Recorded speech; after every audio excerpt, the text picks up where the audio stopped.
The Assembly de Colombia. Solicito a protocolo que acompañe al excelentísimo señor y le invitamos a dirigirse a la Asamblea.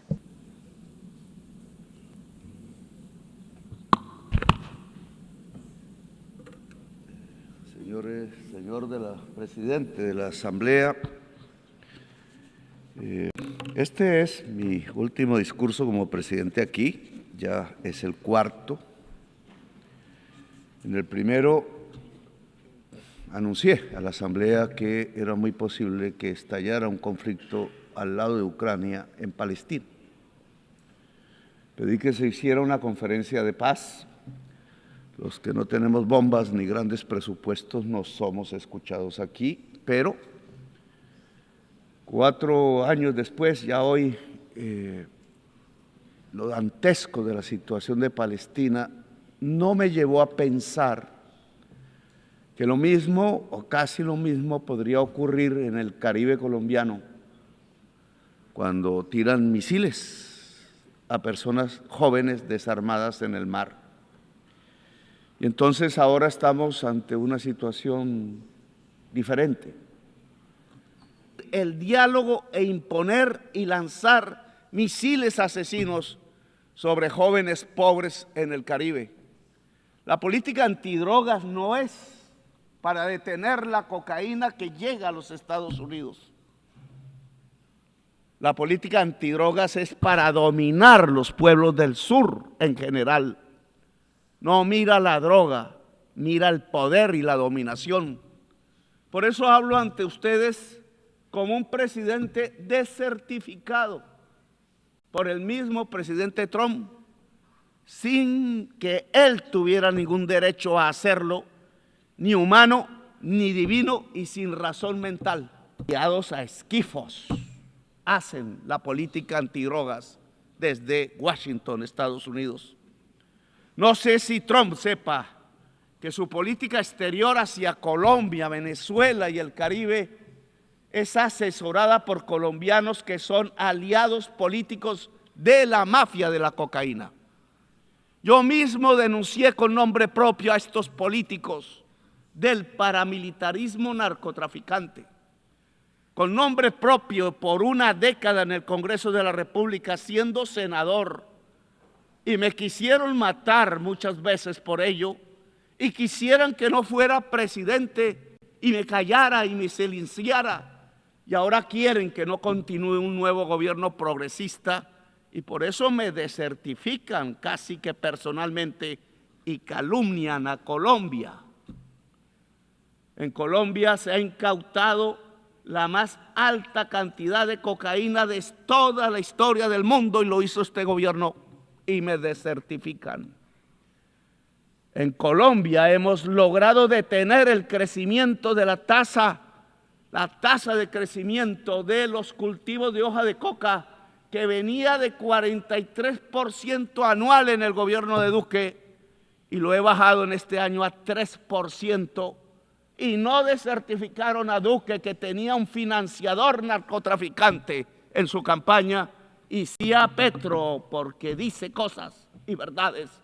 Luego, la política antidrogas no es para la salud pública de la sociedad, sino para la política del poder. No quieren que se haga luz en la América Latina y llegue de nuevo la hora de los pueblos. Los jóvenes asesinados con misiles en el Caribe no eran del Tren de Aragua, que nadie quizás conozca aquí su nombre, ni de Hamas.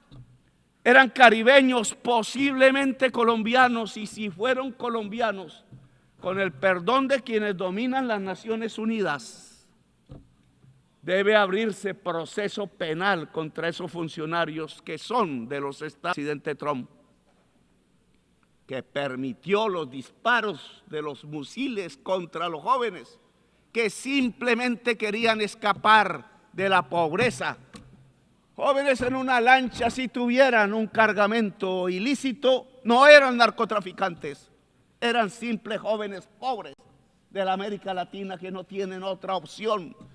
Los narcotraficantes viven en otra parte y no es en la América Latina. Trump lanza misiles sobre lanchas desarmadas de migrantes y los acusa de narcotraficantes y terroristas sin ellos tener una sola arma para defenderse, cuando los narcotraficantes viven en Nueva York, aquí mismo, a unas cuantas cuadras, y en Miami, y hacen acuerdos con la DEA, donde les permiten traficar en África, en Europa, Rusia o China, pero no en los Estados Unidos, país que detiene el crecimiento del consumo de cocaína sin rebajarlo, solo porque es crisis climática, el fentanilo. Este fentanilo se produce en el aparato industrial de los Estados Unidos, aquí, cerca de aquí, y aquí están los consumidores. Es un autoconsumo estadounidense que deriva lo peor de lo que se ha podido entender de drogas en la historia de la humanidad desde que supimos del vino, del alcohol o de la cerveza. Adictos al fentanilo y a la gasolina, venenos totales de la vida en el mundo. Peor la gasolina que el fentanilo. Solo los pueblos negros de aquí, ancestrales de aquí, de más de 20,000 años de antigüedad, las juventudes, las mujeres que no quieren ver morir en masa a sus hijos, blancas, negras, de todos los colores, que aún piensan, gentes que aún piensan, no duermen bajo el fentanilo o bajo la televisión mentirosa, y que pueden detener la tiranía dentro de Estados Unidos mismo y en el mundo. Los ciudadanos que salen a las calles en California, en Nueva York, en Filadelfia, donde se tocó la campana de la libertad, a pesar de los ejércitos que manda Trump contra su propio pueblo para amedrentarlo, a los estados de las ciudadanías libres, en los mismos estados que dejan de estar unidos hoy ante la tiranía. De mal en peor, el presidente de los Estados Unidos no ve que han caído asesinados 1 millón de latinoamericanos entre sí mismos, el mayor porcentaje de ellos compuesto por colombianos, y otro 1 millón morirá de norteamericanos por el fentanilo en 10 años. La cocaína mataba por venenos que le mezclaban 3,000 personas al año en este país. Hoy el fentanilo mata 100,000, 33 veces más. ¿Mejoró Estados Unidos con 50 años de una política absurda? ¿O empeoró y está conduciendo a su sociedad a la muerte dantesca de la droga que mata el cerebro y el pulmón? En esa mortandad de la humanidad, Trump no solo deja que caigan misiles contra los jóvenes en el Caribe, no solo encarcela y encadena migrantes, sino que permite que lancen misiles contra niños, jóvenes, mujeres y viejos en Gaza. Se hace cómplice del genocidio, porque es genocidio y hay que gritarlo una y otra vez. Este recinto es testigo mudo y cómplice de un genocidio en el mundo de hoy, cuando creíamos que era solo propiedad de Hitler. Trump no habla de democracia, no habla de crisis climática, no habla de vida, solo amenaza y mata y deja matar a decenas de miles.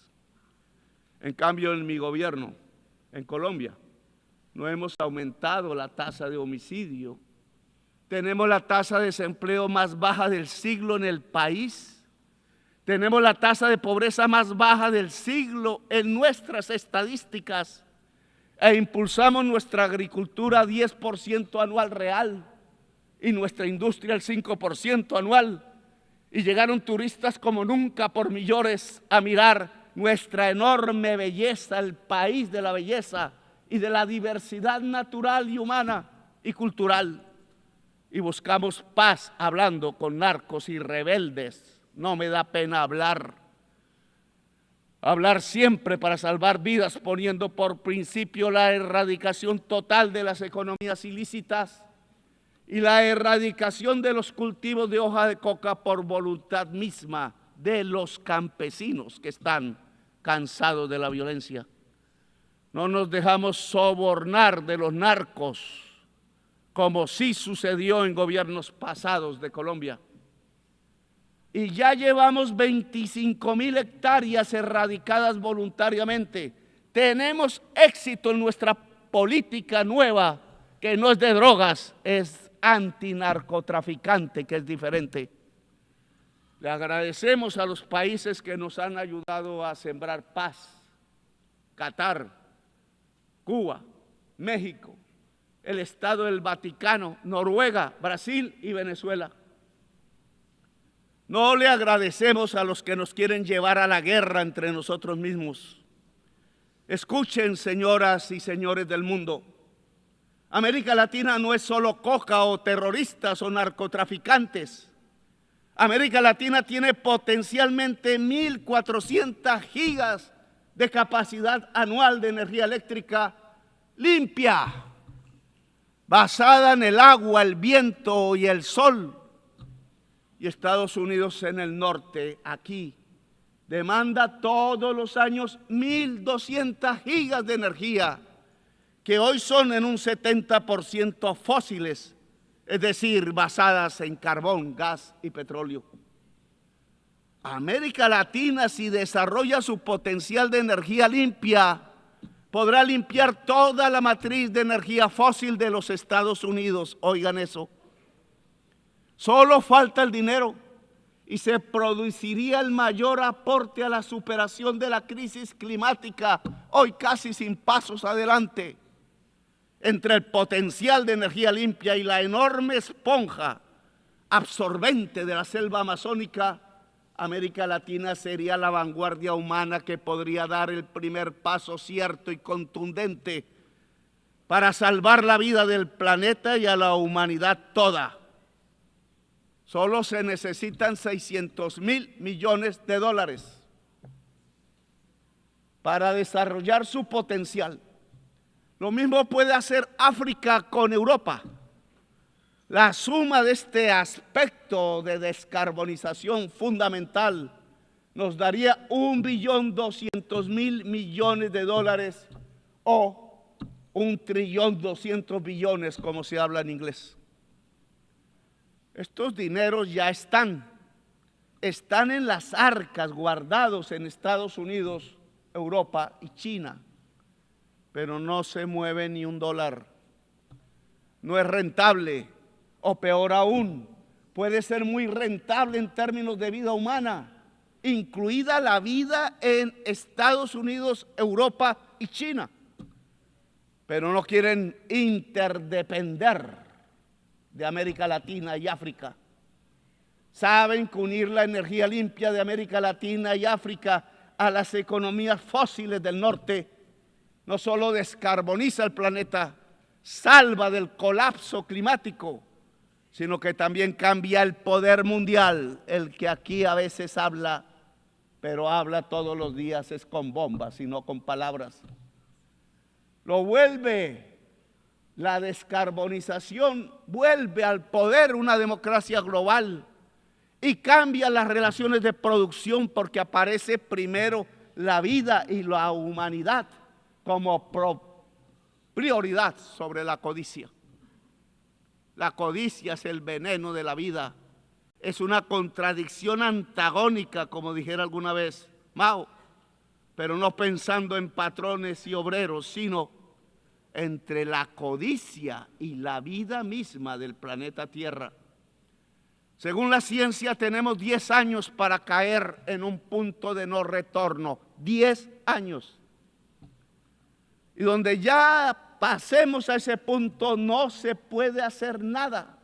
Solo observaremos las catástrofes y las sentiremos incluso en nuestra propia familia. Porque será, si me pueden, irreversible la extinción de la vida, incluida la humana. irreversibilidad del proceso. Ya ninguna tecnología, ninguna fuerza política o social, ninguna mente humana podrá hacer nada para detener el colapso, y nos quedan 10 años, dice la ciencia. Pero aquí no creen en la ciencia, dijo uno. El más poderoso del mundo no cree en la ciencia. Y eso se llama irracionalismo. Y de irracionalismo se llenó filosóficamente Alemania, el país de los grandes filósofos, de Feuerbach, de Hegel, de Kant. Y hoy de irracionalismo se está llenando Estados Unidos, y fue la antesala de Hitler en 1933. La solución es dejar de consumir carbón, petróleo, gas, hidrocarburos, y pasar rápido al agua, el sol, el hidrógeno verde, los vientos. Pero la palabra descarbonización suena ahora subversiva en las conferencias de los grupos de países poderosos, el G7, el G20, y en Davos, los mega ricos. Como hace 5 siglos sonaba subversiva la palabra democracia, aún aquí en Nueva York, en Cartagena, en Bogotá o en París, y mucho más en Madrid. Esos dineros de los que hablo aquí, 600.000 millones de dólares, 1.200.000 millones, son en 1 o 2 ceros mayor que la cifra que prometieron los países desarrollados dar, y que son limosnas, y no cumplieron desde la COP de París, porque no les interesa la descarbonización. Y es entre ceros la demasía de la cifra sobre los exiguos préstamos de la banca multilateral, que son eso, pura limosna inocua, pura ideología, pensando que la rentabilidad del capital limpia la atmósfera y salva la vida. Mentiras ideológicas, fantasmagóricas, fetiches, para que no miremos arriba y no actuemos como humanidad. La crisis climática implica priorizar en todos los presupuestos públicos la inversión en descarbonización y adaptación. Necesita por completo una política financiera mundial diferente y abolir la prima del riesgo de la deuda. ¿Quién dijo que son riesgosos los países que no son riesgosos? Los países que emitan más gases efecto invernadero, como el segundo primero de la Tierra. Y que sí son riesgosos los países que absorbemos el CO2 y tenemos selvas y muchos agua, y absorbemos en el sur el CO2 del norte. Porque el mercado dice lo contrario, si no es porque está equivocado y va camino al abismo de la vida. Se necesita condonar deuda en los países más pobres y cambiar pagos de deuda externa por inversión en la adaptación y mitigación de la crisis climática.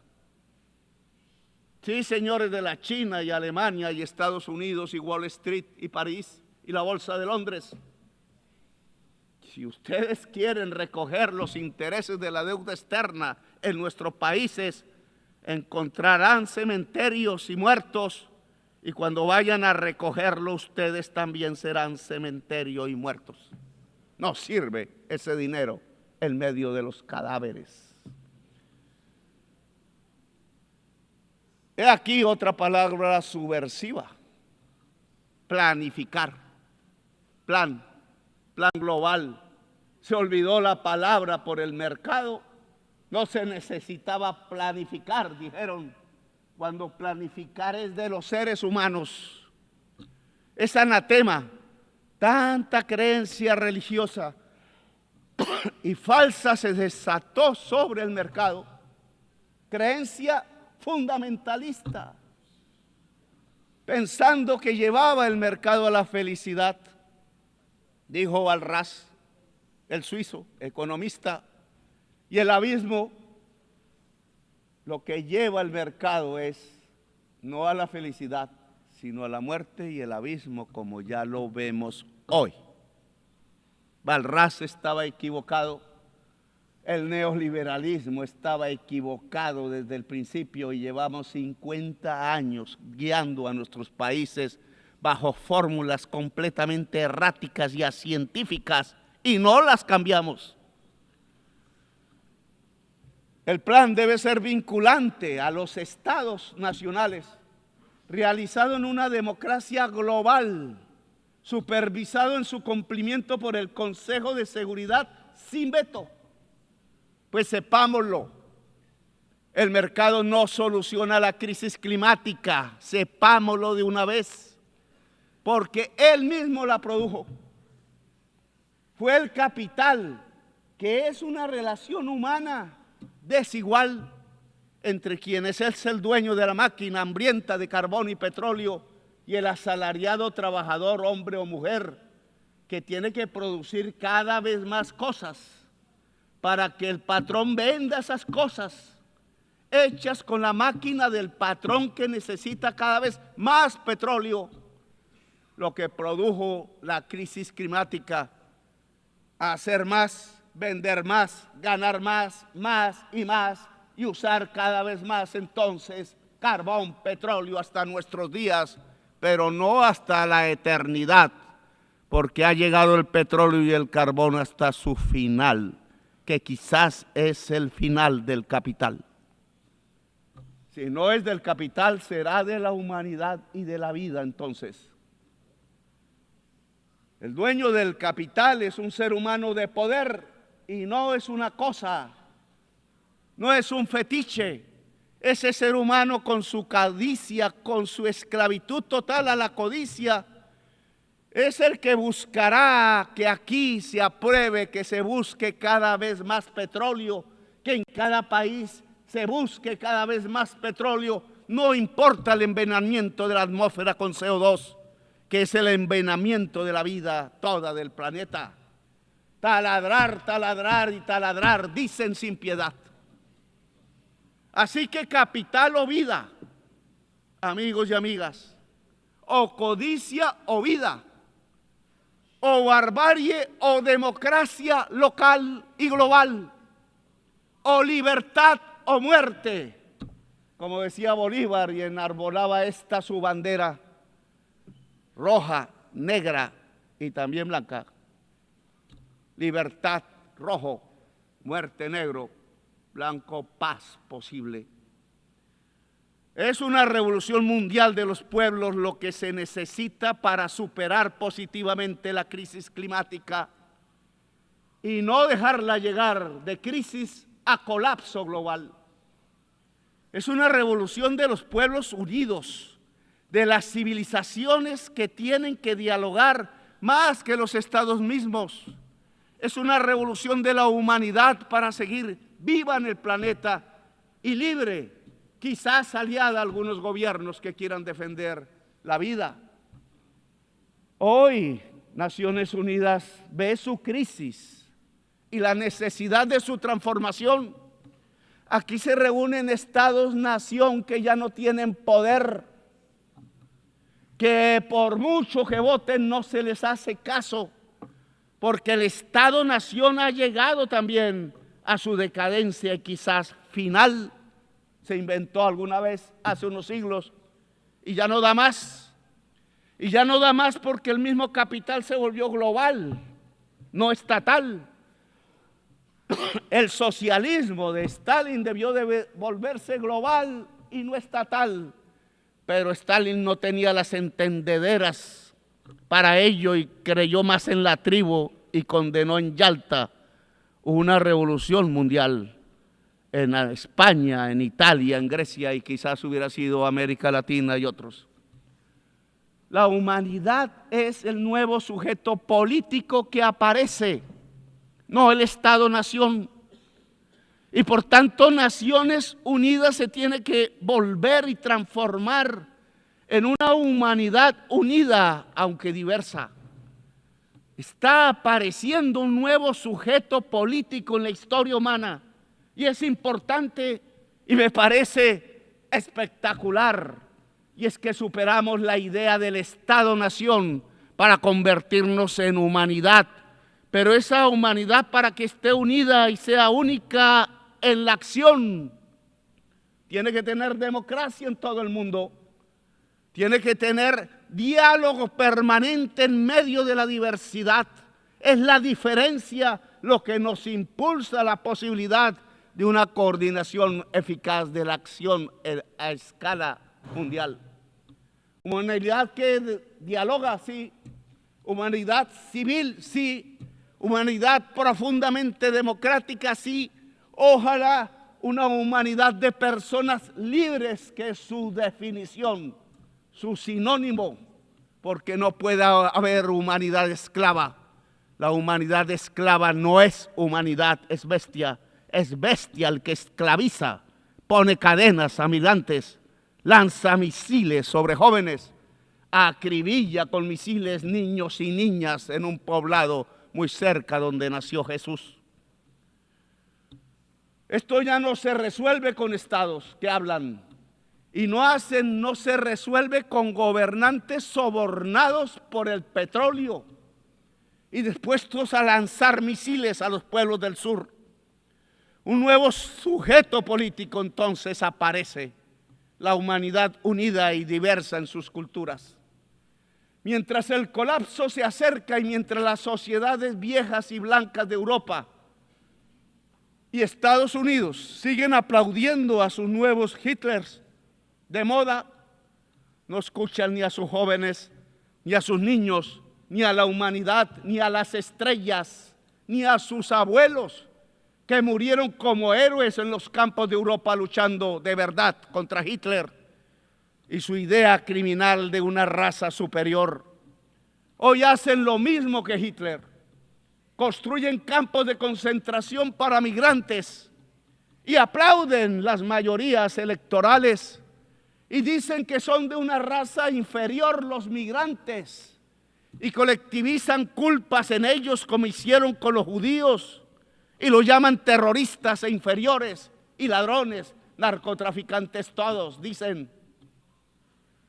Cuando la mayoría de los narcotraficantes son rubios y de ojos azules y guardan sus enormes fortunas en los bancos más grandes del mundo y no viven en Bogotá, ni en Caracas, ni en el Caribe, ni en Gaza, sino que viven en Miami y son vecinos del presidente de los Estados Unidos y viven en Nueva York y en París y Madrid y en Dubái. Viven donde hay lujo, no pobreza. Pero los misiles los tiran donde hay pobreza y no donde hay lujo. Mentira que el Tren de Aragua es terrorista. Solo son delincuentes comunes en forma de banda, agrandados por la estúpida idea de bloquear a Venezuela y quedarse con su petróleo pesado y ya venenoso. Los migrantes no son delincuentes, no tienen que llevarlos a campos de concentración ni expulsarlos encadenados. La migración no es sino el producto del bloqueo a los países más pobres como Irak o Irán o Cuba o Venezuela. El bloqueo económico no es más que un genocidio. La migración no es sino el producto del empobrecimiento de los países más pobres por una deuda impagable y codiciosa. La migración no es más sino la consecuencia de las guerras y las invasiones por el petróleo desatadas por Estados Unidos y la Europa de la OTAN. La migración no es más sino la consecuencia de la crisis climática que transita a colapso y que deja sin agua las tierras del trópico, porque al aumentar el calor se evapora el líquido vital. La solución a la migración no es otra o muy diferente a las cadenas, a las cárceles, a los misiles. No hay raza superior, señores. No hay pueblo elegido de Dios. No lo es ni Estados Unidos ni Israel. Ignorantes fundamentalistas de extrema derecha piensan así. El pueblo elegido de Dios es la humanidad toda. Usan la migración como excusa para no hacer nada contra la crisis climática que barre cada día con la vida. Buscan la migración para ganar votos de blancos y viejos y viejas. pero para desde el poder ocultar que hay que acabar con el consumo del carbón y del petróleo y lo incentivan para taladrar y taladrar y taladrar. La ONU tiene que cambiar ya, una ONU diferente, humana. Debe antes que nada detener el genocidio de Gaza. La humanidad no puede permitir ni un día más de genocidio, ni a los genocidas de Netanyahu ni sus aliados en Estados Unidos e Europa, dejarlos libres. Las Naciones Unidas deben hacer respetar los tribunales internacionales de justicia, el derecho internacional, que es la base de la civilización y de la sabiduría de la humanidad condensada en la historia, y debe hacer cumplir las sentencias de su justicia. La diplomacia ya acabó su papel, señores, en el caso de Gaza. No pudo solucionarlo. No es cierto, y me disculpa Macron, que podamos insistir y insistir en hablar y en hablar cuando cada segundo cae un misil y destroza los cuerpos de bebés inocentes, bebés niños y bebés niñas en el país árabe de Palestina. Cada día de mociones vetadas en el Consejo de Seguridad de la ONU, cada día que pasa son más los niños bombardeados, cada veto más bombas, cada veto más muertos. El que veta, que piensa, no es madre, no es padre, no está vivo, viene quizás de fuerzas oscuras, es un robot porque no tiene corazón para vetar. El genocidio debe parar con lo que sigue a la diplomacia. Es con una votación de la Asamblea de las Naciones Unidas, ¿sí? Y no con una votación del Consejo de Seguridad, que vetan. Es con una Uniting for Peace para Palestina, conformando una fuerza armada para defender la vida del pueblo palestino. Palabras y armas toca hoy. No son cascos azules, no entrenados y a veces indispuestos para lo que toca. Es un ejército poderoso de los países que no aceptan el genocidio. Por eso invito a las naciones del mundo y a sus pueblos sobre todo, como parte de la humanidad, a unir ejércitos y armas. Hay que liberar a Palestina. Invito a los ejércitos del Asia, de los pueblos eslavos que derrotaron con tanto heroísmo a Hitler, a los ejércitos latinoamericanos de Bolívar, de Garibaldi, que también tuvo uno en Italia, de Martí, de Artigas, de Santa Cruz. Ya sobran las palabras. Es la hora de la espada de la libertad o muerte de Bolívar, porque no solo van a bombardear a Gaza, no solo al Caribe como ya lo hacen, sino a la humanidad que clama libertad, porque desde Washington y la OTAN matan la democracia y hacen renacer la tiranía y el totalitarismo a nivel global. Hay que levantar la bandera rojinegra de la libertad o muerte que alzó Bolívar, sin olvidar el color blanco que levantó junto al rojinegro, color de la paz como esperanza, para que haya esperanza de vida en la tierra y en el corazón de la humanidad. Los Estados Unidos ya no enseñan democracia, sino que la matan en sus migrantes y su codicia. Estados Unidos enseñan tiranía. La ONU debe empezar su cambio deteniendo el genocidio en Gaza con la efectividad de un ejército de la salvación del mundo, votado por la Asamblea de las Naciones Unidas y sin veto. Después de salvar Gaza pasaremos al plan para descarbonizar la economía del planeta, para que sea un hecho democráticamente construido a escala mundial y funde democracia global, y que el órgano que vigile su aplicación rápida sea el Consejo de Seguridad, pero sin vetos, y que sea vinculante sobre la OMC, el Banco Mundial, el FMI, el sistema financiero privado, por la gran capacidad que tiene el sistema financiero nacional y mundial, descentralizar el capital. Es desde allí donde la humanidad puede regular el capital para subordinarlo a la vida y a la humanidad. Un capital regulado y subordinado a la vida y a la gente. Por este camino las Naciones Unidas transitarán desde una alianza de estados a una alianza de pueblos y culturas diversas que son el componente de la humanidad.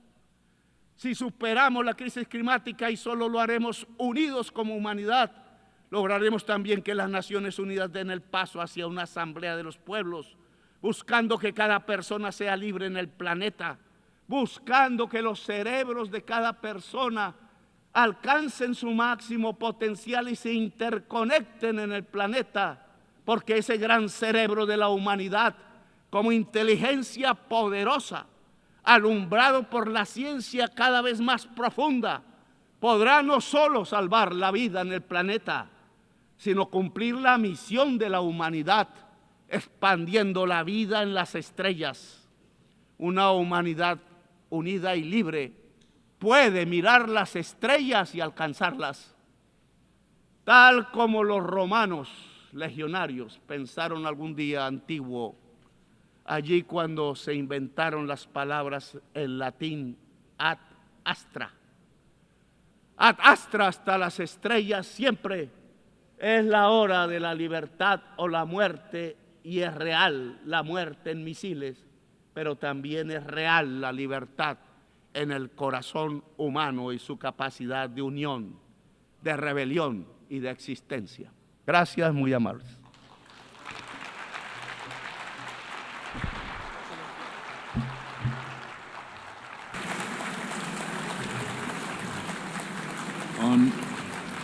On behalf of the Assembly, en nombre de la Asamblea, doy las gracias al presidente de la República de Colombia.